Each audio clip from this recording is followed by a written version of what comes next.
Iedomājies, maiņa rozā kvarts. Izpirkts pirmo reizi visā manā vēsturē. Man bija tukša kastīte vispār rozā kvarts, kas liecina droši vien arī par to, ka tik ļoti vajadzīga šita mīlestības enerģija, katram sevi iestīties, tā pieņemšana, pašam sevis pieņemšana tāds, kāds es esmu, ir ļoti, ļoti, ļoti, un atkal ļoti mums šobrīd nepieciešama. Jo mēs daudz runājam par beznosacījumu mīlestību, bet kur tam, lai mēs viņu tā smeļamies, ja mēs tikai tam mostamies. Un tāpēc šis rozā kvarts, es domāju, cilvēki vienkārši intuitīvi jūt, ka viņiem to vajag, viņi tā kā to liek iekšā to kvarts.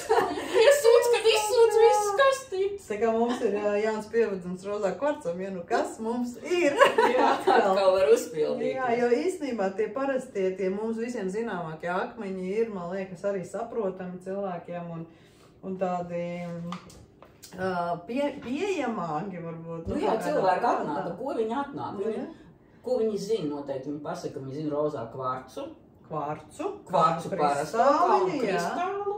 Ametistu. Un ametistu, jā. Es domāju, ka visi, kas klausās, noteikti zina šos 3 akmeņus.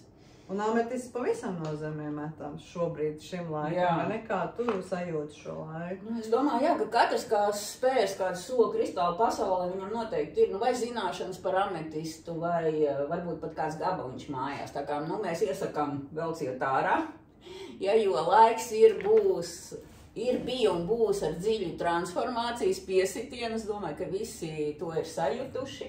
Bet mēs gribam vēl nodot tādu īpašu aspektu no ametista. Un parunāt, pieskarties ševrons ametistam.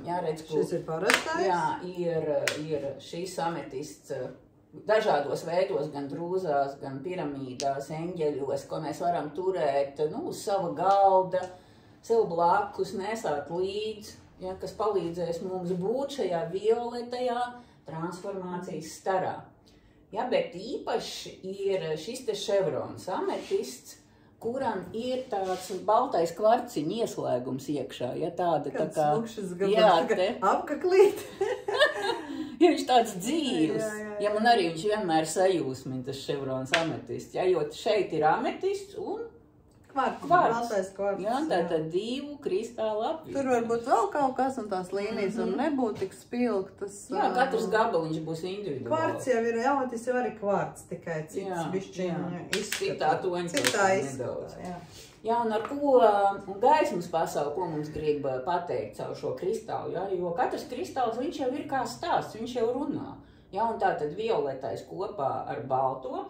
Viņš arī ir pēc eņģeļa kristāla terapijas mūsu mīļās skolotāja Saint-Germain kristāls. Es domāju, arī daudz ir dzirdējuši par šo baltās brālības staru, violeto staru, kas vienlaicīgi gan transformē, gan transmutē.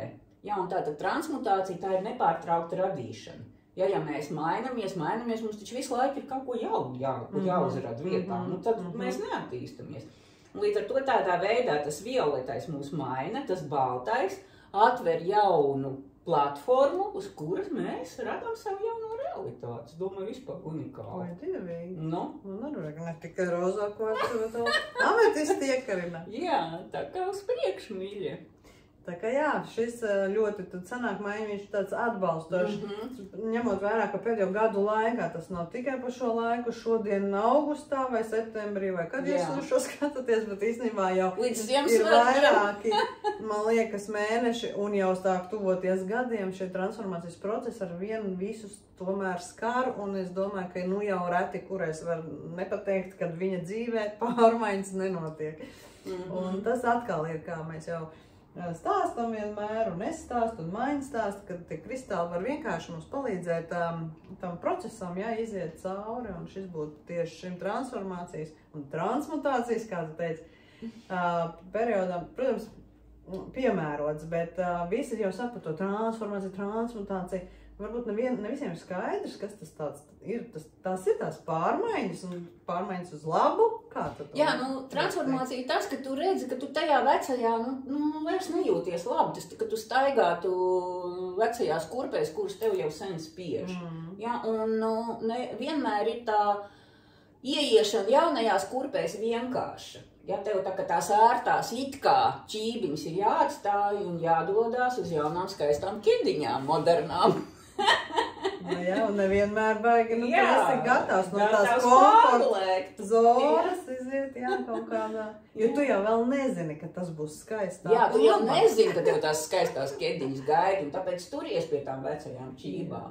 Jau tur ir tas process, tev tā kā uzdrīkstēties un ļaut sev mainīties. Un tā labā ziņa ir tā, ka tas nebeigsies. Tā kā,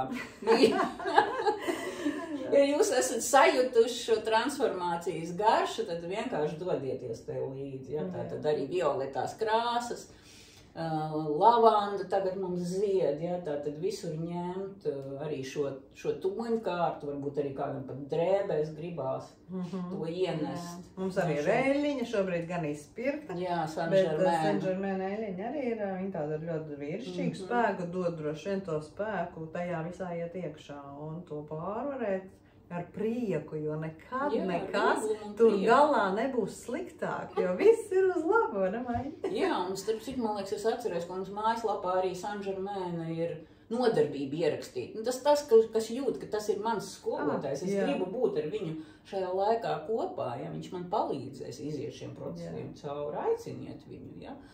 Savienojieties ar viņu. Tā kā jā, vēl viens iespējas ir bez daudz. Ko, lai to? Jā, lai to.